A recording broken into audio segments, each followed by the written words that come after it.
Assalamu alaikum warahmatullahi wabarakatuh jama'ar wannan aji namu mai albarka, ina yi wa kowa fata alkhairi, fatan mun waye gari cikin ƙoshin lafiya. Mai magana Tahiru Danjuma, kamar yadda aka sani, wanda aka fi sanin shi da Dr. Murangis daga nan DMAX Digital Academy. So a bidiyon mu na yau, kamar yadda kuke gani, zan yi magana akan scalping strategy ne. Zan yi explaining mana shi based on SMC, that is Smart Money Concept Trading Setup. Ina da setup guda biyu da dan bayar, waɗanda they are very powerful in dai zaka bi su. Setup guda uku. Muna da setup ɗin da dan baku guda uku ne. Akwai price action trading setup a ciki, akwai abun da ya shafi SMC trading setup 1 and setup 2. So dukanmu we all knows that the SMC trading strategy is very powerful in this our environment of trading. So we have to be very careful. So zan fara da definition tukunna. Menene kanshi shi scalping din nan? Me ake kira scalping?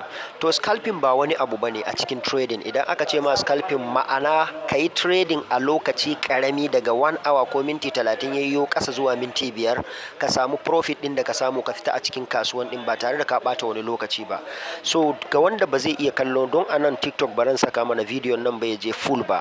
Yawwa, mai bukatan full video nan zai duba kasan video nan, ko kuma ka je YouTube channel nawa kai searching din Murangis Tech, an gane, ko kuma Dr. Murangis, ko kuma ka ɗauki link ɗin da yake karkashin wannan video ɗin, ka yi clicking ɗin shi, zai redirecting ɗinka directly to YouTube handle ɗin, sai ka je ka kalli video ɗin completely.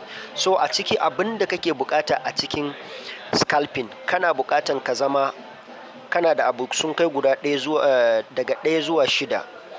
Na farko shine ka duba economic calendar, ma'ana news.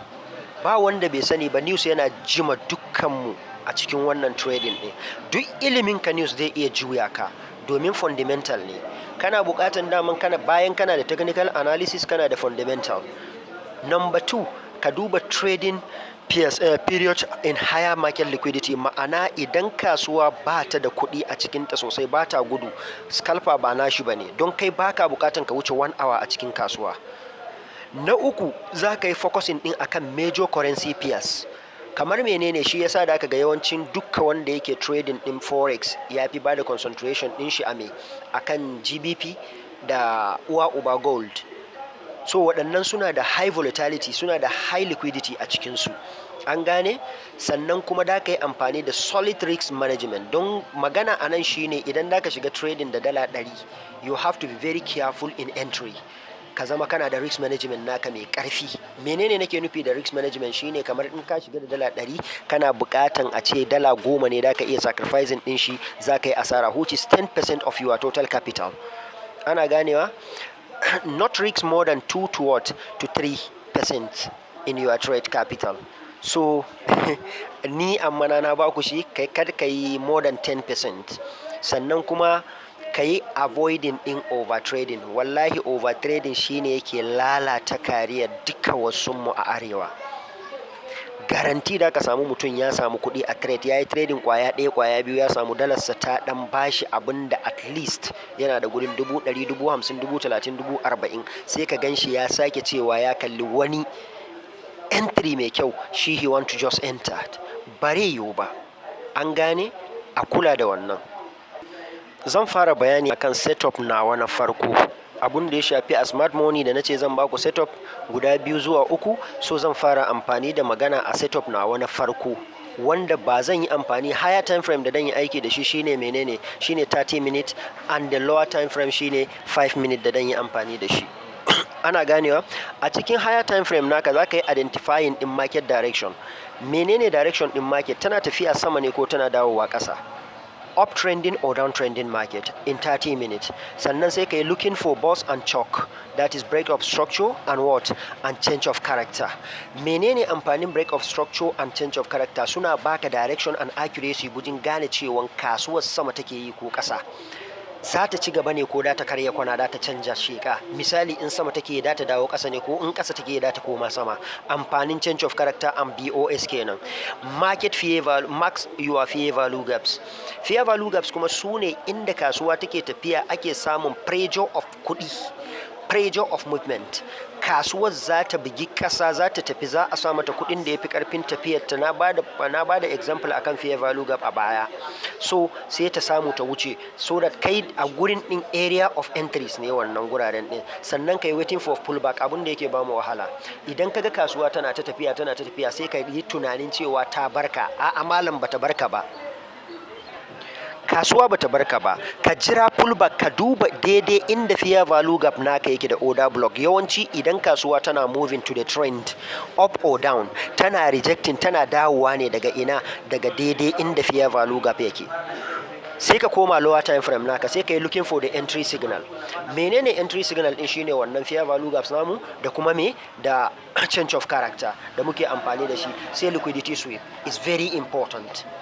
Na yi magana, akwai mutum guda ɗaya wallahi wanda na yi ambun nan da shi da yake ya yi ƙoƙari, ya yi mastering ɗin liquidity sweep, iya techniques ɗin da yake aiki, strategy sa kenan yanzu.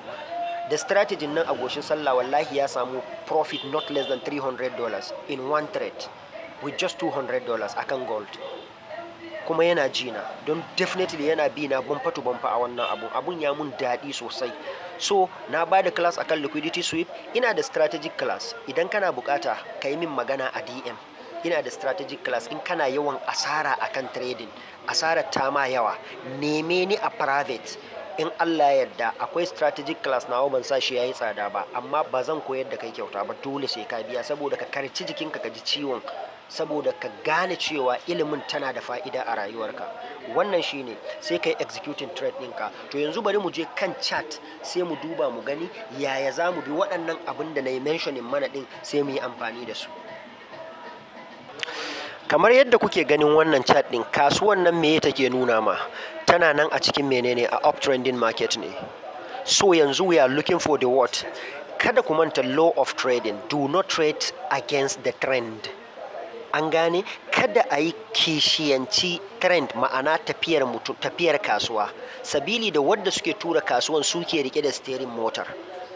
Kai ba ka rike da steering motor, kai fasinja ne. Ka gane wani abu da wannan kasuwan, kai fa fasinja ne, kai ba kai ne direban kasuwan ba. To sai yadda aka yi da kai wanda ya rike steering din, to iyaka naka kawai kai ido, sai ka bi moton ta kai ka inda ya kamata ka sauka lafiya kalau.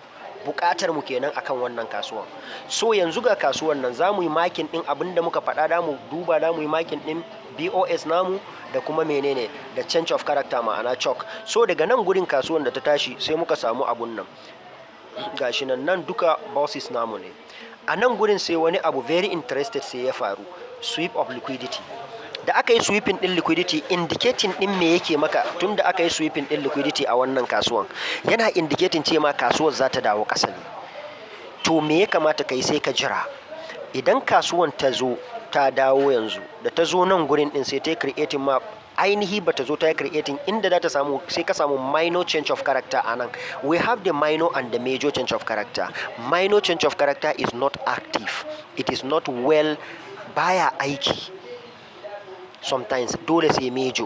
Me ake nufi da major? Wato inda kasuwan ta zo ta buga, inda asalin order block na farko aka yi breaking ɗinsa, ka jira ta yi breaking maka major one. Idan kasuwan nan ta fasa nan gurin, to ta gama, ta kulle a haka, ta gama, ko a haka ta kulle, ta gama gaya mana cewa fa ta dawo ƙasa ne. To ba wai a nan ɗin da ka shiga kasuwan ba, a ɗan koyo, jira. Abinda na bayar da class din na yi magana a baya, pullback. To a nan gurin din abinda muke dubawa, a nan kasuwan ta fara creating mana waɗannan. To yanzu za mu je chart na gaba, sai mu yi marking din waɗannan din da fair value gaps together, sai mu kalli menene ya za mu yi executing in trade din, mu shiga wannan kasuwan a samu profit akan shi.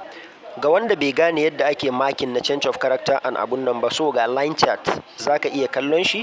Idan ka kalli wannan diagram din, na bada komai akai, yadda yake pulling, aka samu pullback, kasuwa ta abun nan gashi nan. Duk movement of this market day da change of character, abin da ake nufi change of character na muku bayani akan sa, shine in kasuwa sama take ta zo ta fasa kuibin da ya bari na farko, misali order block din da ta ajiye, an gane, na bearish, sai ya tafi bullish, ta yi creating boss, sai da ta tashi ta ki ta ƙara gaba sai ta dawo ta karyo kwana, sai ta zo ta fasa wannan previous order block din. Yanzu sunansa menene? Sunan shi internal liquidity ko breaker block ko kuma menene? An yi breaking din shi. Wa alaikumus salam. Ana ganewa? So ya zama chalk, change of character kenan. Ana gane magana? Tunda ta zama change of character, kasuwan ya dawo ƙasa, a nan gurin din sai ta yi correction, sai ta sake dawowa ƙasa. To fa ba wai change of character bane, a'a yanzu tunda direction ɗaya ta ɗauka, sunan shi BOS boss.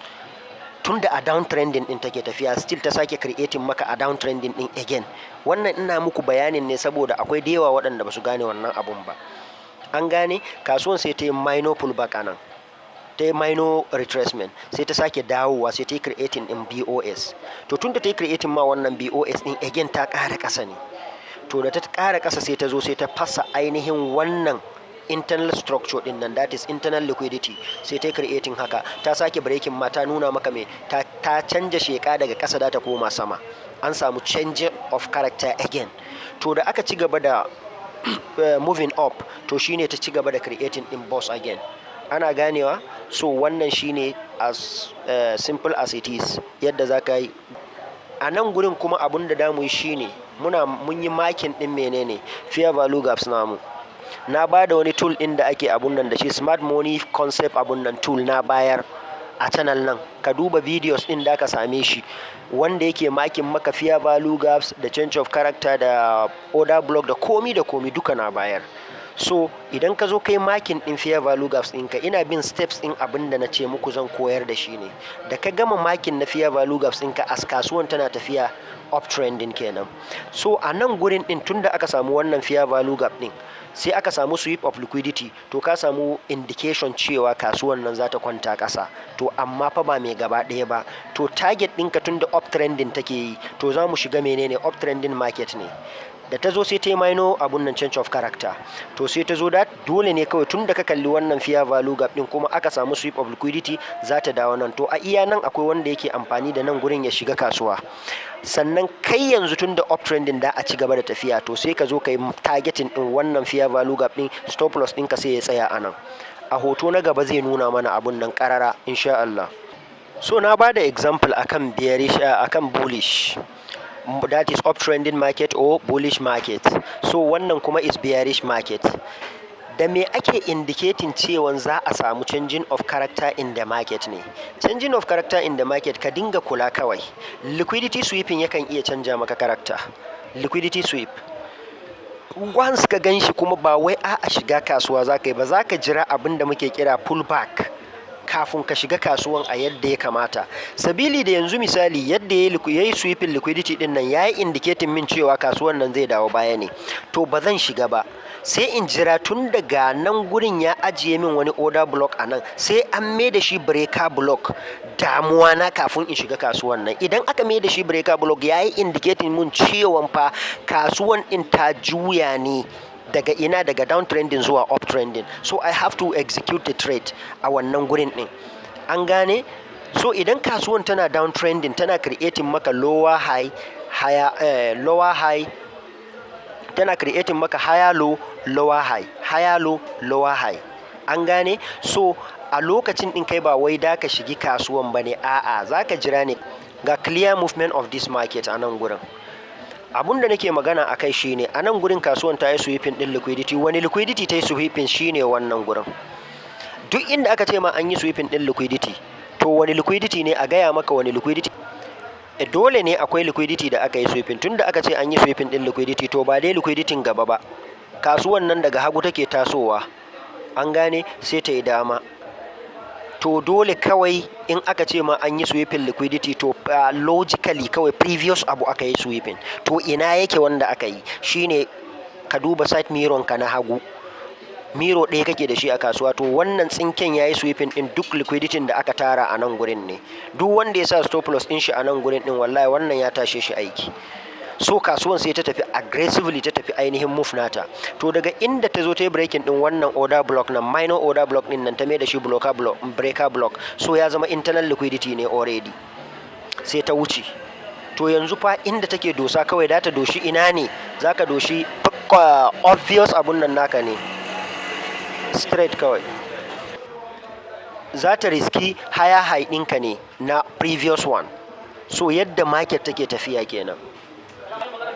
So a nan yadda na zo kasuwan nan tana downtrending, ga ta nan tana downtrending market tana downing, an gane ga ta nan kasuwan muna ganewa ga kasuwan.